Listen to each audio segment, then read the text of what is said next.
Garmin is at it again. They've only gone and made another dive computer, an updated version of their budget Descent G2 dive computer, and this one is under 600 quid. Hi, all of you awesome scuba divers out there. Welcome to the Scuba Dive Magazine channel, your favorite place for the latest scuba diving news and gear reviews. This video is sponsored by Scuba.com, but more about them in a little bit. So yeah, introducing the Garmin Descent G2 dive computer, which is a watch-sized color screen dive computer, which is a big switch up from the G1, which was just a black and white MIP screen. The G2 has an AMOLED screen, but let's learn about all of its features and first of all how it arrives in a box after a quick word from today's sponsor. Scuba.com is your one-stop shop for everything underwater. Whether you're a seasoned scuba diving pro or just starting to explore the wonders of the deep, Scuba.com has everything that you need.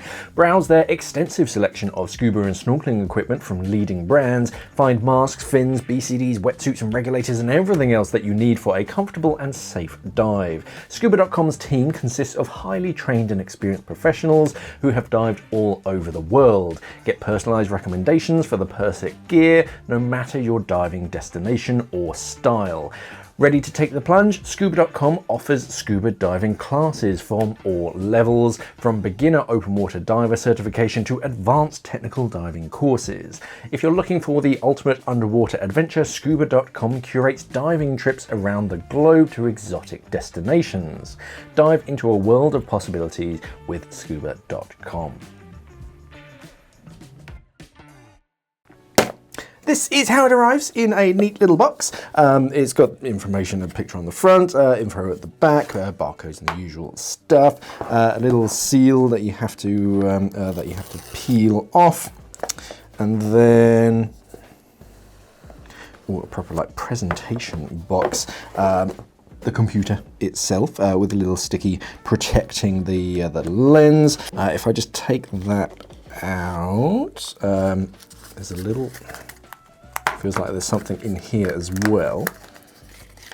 Yeah, so that's the the long strap for your dry suit. If you're dry suit diving, then you have longer sleeves, so you need more strap to wrap around it. But of course, you don't want to be wearing all of that if you're just wearing it day to day. So you just keep that in your kit bag or wherever you want, really. Two little side sections. The first one is the boring one, is the user manual and the usual data. Diving computer and smartwatch, just a quick guide on how to use it. The big little book on safety and product information. And on the other side, you have the charging cable, and that's it inside of the box. So yeah, like a pinch clip charging cable, and it's a USB-C on the other side so that you can recharge that battery. But yeah, let's take a closer look at the computer itself. So taking a closer look at the computer itself, the computer screen on the front, that's very reminiscent of its big brother, the Descent Mark III, because it's the same AMOLED and this pretty similar layout as well. Touchscreen and everything. I'll spend a little bit more time on the screen a little bit later. The screen is protected by a strong sapphire lens to protect from basic scratches. I'd still quite like to put a protector over it, just to protect it, especially if you're wearing it every day, but the sapphire glass itself is pretty tough.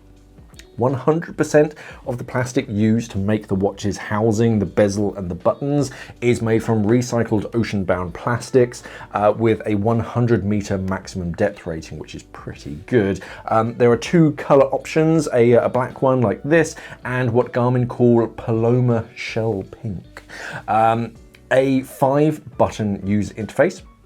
Starting at the 2 o'clock position and going clockwise around, you've got the start button up here, the back button down on the other side, up, which is also like the menu button, and light, so you can basically just illuminate the screen or put it back to sleep. And with most of those buttons, if you hold them down, you enter a special mode. Like regardless of where you are, if you hold down the down button, it goes straight to the compass. which is pretty cool. The body itself measures 50 millimeters across at the widest point here, including the buttons, and it's just 11 meters deep, including that heart rate monitor, which naturally like sinks into your skin a little bit. So it is not quite all of that, but it doesn't feel particularly bulky. The display measures about 30 mil across. What actually like lights up, and the whole thing weighs in at a paltry 65 grams, including the standard wrist straps. The thing is very light and you do not notice it when it's on your wrist. Compatible with Garmin's quick fit bands, you can very quickly and easily swap out the wristbands for something like a different color to match your style, or you can have like one strap set for when you're at the office and then a different one for the dive boat, or you can swap that short strap for the long one for your dry suit. It's very quick and easy. You just pull back like a little spring-loaded clip and it unhooks.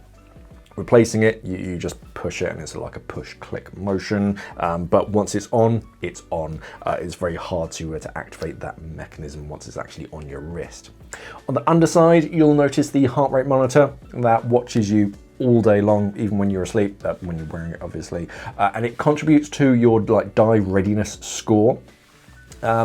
It's basically for divers to gain insights into how lifestyle factors like how much sleep you're getting, how much stress, recent exercise and jet lag can affect your body's overall preparedness to dive.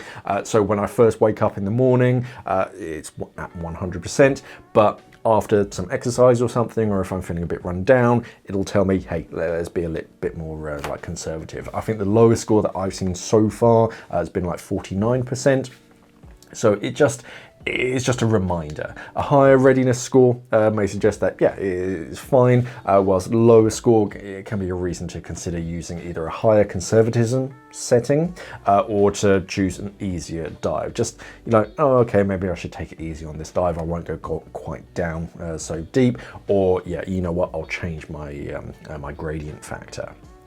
Next to the heart rate monitor is the connection points for the recharging, which the battery has up to 10 days of battery life in smartwatch mode, which is the same as the smaller 43mm Mark III, but of course a lot less than the G1, which had that like MIP screen. Didn't use a lot of battery power to run that, but because it's a light up screen, it uses a bit more power. Audible and haptic alerts, meaning it vibrates. The G2 can beep and vibrate on your wrist to get your attention for everything from like you're getting close to your NDL and your maximum depths to like ascent and descent rates whilst freediving. There are also some really frantic alerts that I've come across whilst playing with this, and they are very obvious. And another nice little feature with that haptic feature is whenever you press a button, you get a little vibrate with every button press, so you know that you have physically pressed it. Recreational dive features include diving modes for single and multi-gas, as well as closed circuit rebreather and a gauge mode, an in-dive compass, which is quite cool, and you can set that up wherever it is, but I'll talk about that in a second. And it also has a big numbers mode, nitrox and trimix. Freediving features include dynamic apnea mode, apnea alerts, a variometer, a velocity chart. It has so many different sensors and charts and things. After you've done something, it breaks down like what you've just done. Big numbers mode.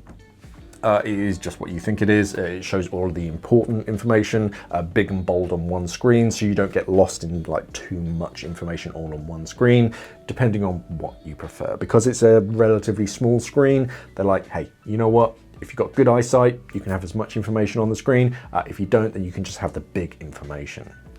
Packed with Garmin's suite of popular health and wellness training and connected features for life above the water. You can keep tabs on like your daily steps, your calories burned and floors climbed, receive a full breakdown of light, deep and REM sleep stages, as well as a sleep score when you wake up in the morning, and advanced sleep insights to gain a deeper understanding of overall health with your heart rate variability status. It tracks your stress, your hydration, your respiration, and it can monitor your pulse ox whilst awake or asleep. I don't think it does it continuously. I think it just chooses certain times to just check it.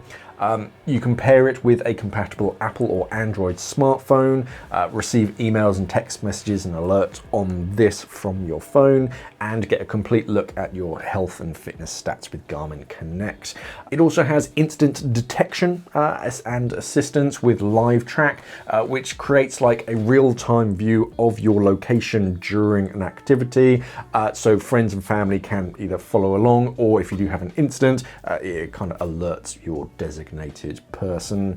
You also have Garmin Pay, contactless payment. I know it's not accepted absolutely everywhere, but it is a lot easier just to bip your watch as opposed to get your phone out or try and find your wallet. And you can download, I've no idea how many, but plenty of different watch faces. It comes with plenty already installed. You can download even more from their the Connect IQ store, and like different apps and things. You can like download it straight onto the watch. Surface GPS can also help users track their entry and exit points and view them on a map. Take a little while for the GPS to connect if you just come in from or if you've just gone out from inside, but that's a big feature that I'm quite surprised to see in the G2. I thought they might try and save some costs there and not include GPS, but yeah, it does have GPS. So who's the Garmin Descent G2 for? It's really for either a recreational diver, a free diver, or even a technical diver who wants a dive computer that they can wear all day, as well as on the dive boat.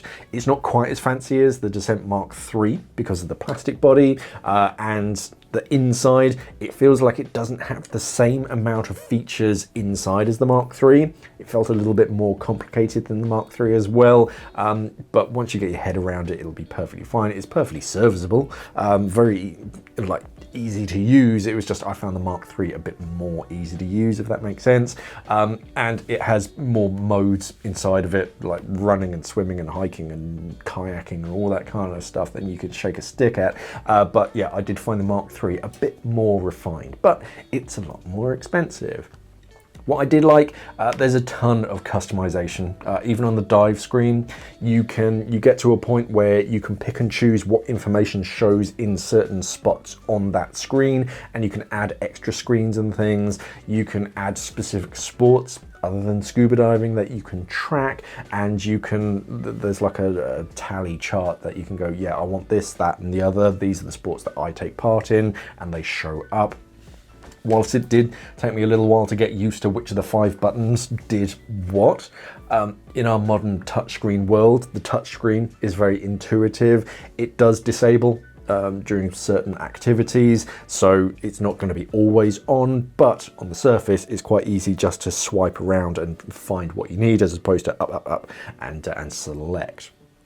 The screen is nice and clear, very bright colors, and you have plenty of options to extend the time between charges if you want, because a screen that's like always on, it wakes up when you turn it, which is quite nice. It's a battery saver, but even that is going to be using more power. There is a power saving mode. The screen is little. If you struggle with small screens, this is about as small as it gets for dive computers. So it may be worth looking at a large screen, but if your eyesight is pretty good, then yeah, it's a nice and simple choice. It runs in the Bühlmann algorithm like the rest of the Garmin range and plenty of other dive computers out there, and with the gradient factors you can customize how conservative it really is, so that makes it a very flexible dive computer. The dive readiness feature is very interesting. It puts a number on like how exhausted you are, and should help to raise some awareness on like being ready for the dive ahead, or you know, being a bit more conservative if you're worn down, or even just skipping a dive entirely, which may be the difference between someone getting into an incident or someone enjoying a dive. Available now, the Descent G2 has a suggested retail price of £590, which is nuts. That puts the G2 in an amazing position for a multi-sport technical dive computer with a heart rate monitor and with GPS, and it talks to your phone and does all those kind of extra fancy things.